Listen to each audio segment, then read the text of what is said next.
On our last lecture video on this channel, Law Made Simple, we discussed extensively on crime and nature of criminal law. And today's video, we are moving a bit to more technical sense of it, where we are going to discuss the Actus Reus, the Mens Rea of a crime. Through this video, we are going to uncover everything the prosecution needs to show for them to establish that somebody is guilty of a crime.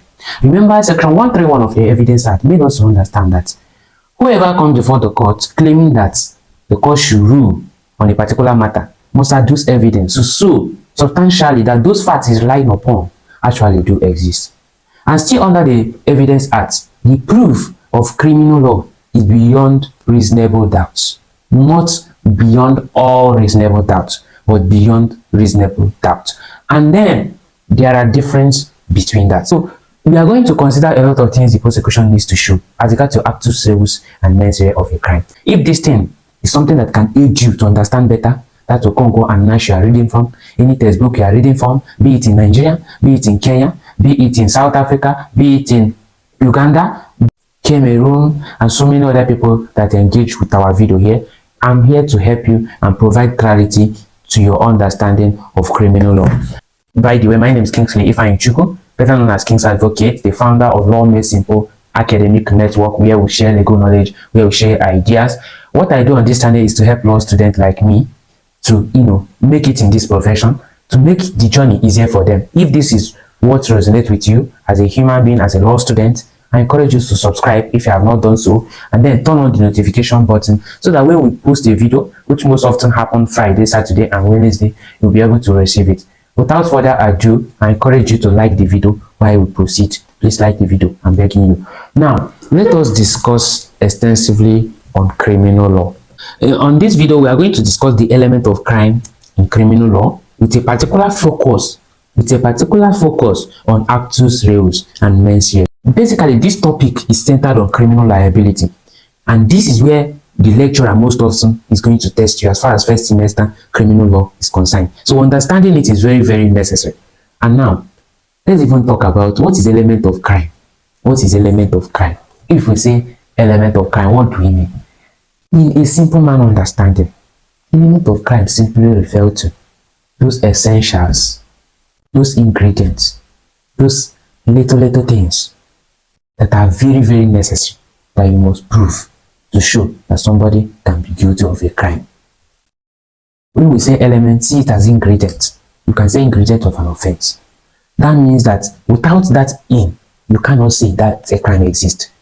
Even home speaking, if you are cooking a food, there are some certain ingredients that must be in food for that food to be tasty, right? One of them is salt. Cooking without salt, cooking without salt, what do you think will happen?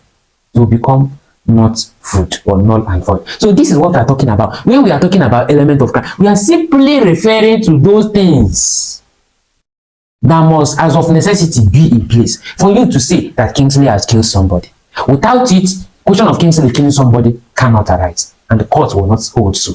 Every criminal offense, be it under Nigerian law, be it under Kenyan law, be it under Ugandan law, be it under Cameroonian law, be it under Sierra Leone law, must made up of certain essential components. Are you with me? Which the prosecution must, as of necessity, prove before the court that an accused person should be convicted based on that. So these components are known as what? Element of crime. Without this element, no offense can be said to have been committed. Are you with me? This principle is deeply rooted in criminal law, and it was further reinforced in the case of Woolmington against DPP, that Director of Public Prosecution, 1935 case. In that case, the court laid the foundation that the prosecution bear the burden of proof beyond reasonable doubt. The principle established in that case that cannot be a crime without the prosecution proven beyond what? Reasonable doubt. Generally, for a crime to be established, the prosecution must prove what? The Actus Reus. Actus Reus simply means the physical element of a crime. That is to say, if you are saying that Kingsley has killed Eze, you must show that Eze is already dead. In fact, as a matter of fact, Eze must be lying lifeless either before the court, either in the hospital or in the mortuary. Evidence of Eze's death must be proved before the court. So you cannot now be saying that Kingsley has killed Eze when there is no evidence showing that Eze is dead. There are more to it actually, but notice that for you to say that somebody has killed, somebody has committed it, the Actus Reus must be physically proven. So Actus Reus refers to the physical or external element of crime. The conduct or act prohibited by law itself is what we regard as what? The Actus Reus. So Actus Reus include every element of the offense except the mental state of the accused. So whenever you hear Actus Reus or Actus Reus, what should go in your mind is this: the physical surrounding of the crime, be it rape, that is you, the act of climbing on top of the woman, doing what you are doing. This is regarded as what? The Actus Reus. Then when you talk about the mental element, you talk about the intention, you know, raping the girl on your head before you even plan to do the physical stuff. That is what we regard as what? The mental side of it. So in simplest terms now, it is what the accused did or failed to do that the law regards as what? Criminal. Remember, crime can be an act or an omission. So most often, omission does often give rise to a crime, except where it is expressly provided. So assuming now I'm watching you, swimming on swimming pool, and at some point you begin to drown on the water. In fact, you died on the water, and I was sitting and watching you while you are struggling. I can't be guilty. Yes, except if there has been a contractual relationship or the law, except if I'm under obligation to help you. Well, let it be I'm in beer parlor watching you swimming and you drew on the water and die. I cannot be held responsible. But if I'm a security man employed there and I'm watching you drawing and all those things, if I'm not talking about whether I can swim or not, but even if I'm watching you, I can swim, I'm a swimming guru, I cannot, be arrested and prosecuted for not helping you so that you will not die in the water. But assuming I'm employed, working in that restaurant or working in that Roban store or working in that ShopRite or working in whatever place you gymnasium, and I'm watching you drawing, there is an obligation on me to help you. And if I fail, it becomes criminal on my part. So that's why I'm telling you that an act could be what? An omission or what? An act. Crime can be what? An omission or what? An act. So omission only arises where there is an obligation on your part, not moral obligation, but legal obligation. Do you understand? Morality is different. Morality will hold me responsible for seeing you, collapsing in water, and I refuse to help you. God will judge me. But that cannot be a crime. But on the other hand, if I'm employed, I'm a security man, I'm under guard duty, and I fail to help you, apart from God judging me on the last day, the law will judge me. Now, let us even look at section 316 as an instance. Murder is defined as an unlawful killing of another person with intent to cause death or grievous bodily harm. Here, the unlawful killing constitutes the Actus Reus. If you read this definition, I want you to read it. It's on your screen now.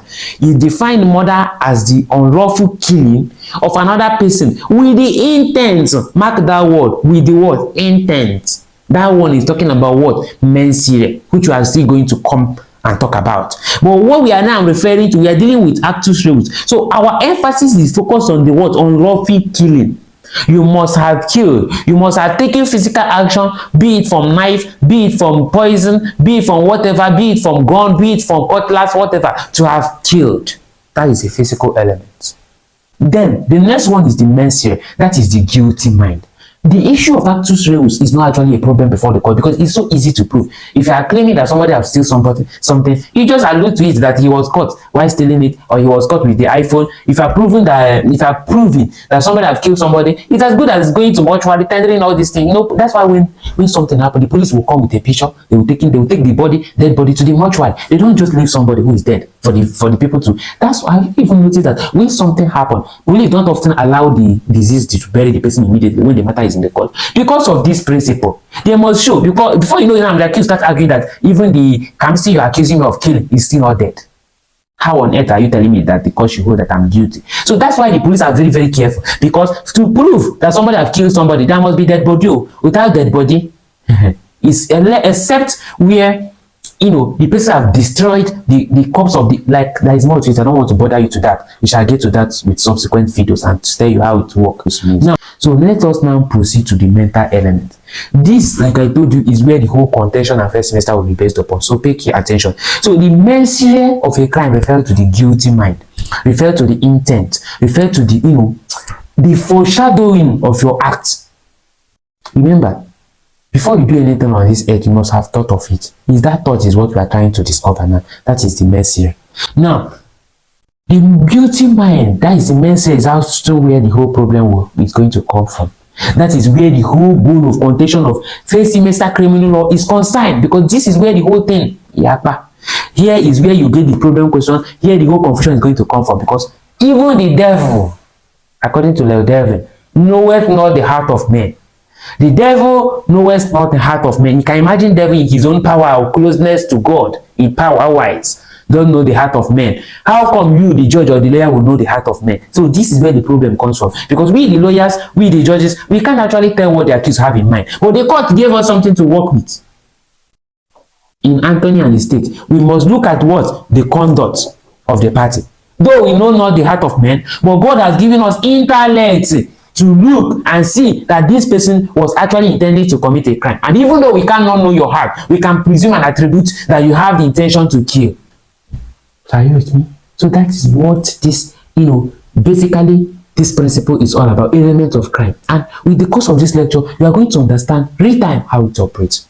So like this video, if you have not done so, like it below. So according to Glazebrook, he said that mens rea is the blameworthy condition of the mind that makes a person criminally responsible. According to the Glazebrook, he says that mens rea is the blameworthy condition of the mind that makes a person criminally responsible. What this learned author is saying, that for there to be a crime, the person must have been mentally blameworthy. I'm going to tell you how this thing works in real time. In the case of R and Prince, the court held that mens rea is an essential element every crime must possess, except if the law excludes it. I repeat myself. In the case of R and Prince, mens rea, citation is R and Prince 1875, sorry. So in that case, the court held that mens rea is a very, very essential ingredient or element a crime must, as a matter of fact, contain before it could be, a crime, except if the law excludes it. Now, what do you mean when we say except if the law excludes it? What we are trying to say here is that, if an offense is strict liability offense, the issue of mens rea does not arise. Are you with me? If an offense is strict liability offense, the issue of mens rea doesn't arise. What this thing is saying, that if the law has provided that if you cross law faculty from 9 p.m, you will be prosecuted, you will be rusticated, you will be, chased out of the faculty and rusticated from the institution as a whole.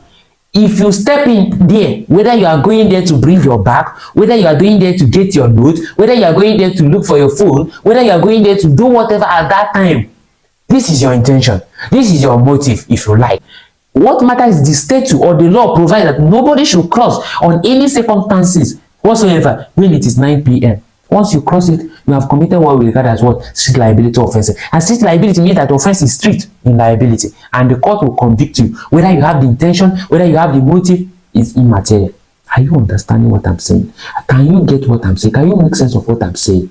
So what I'm trying to tell you here is that if the offense is strictly liability, like it comes with strict liability, issue of mens rea does not arise.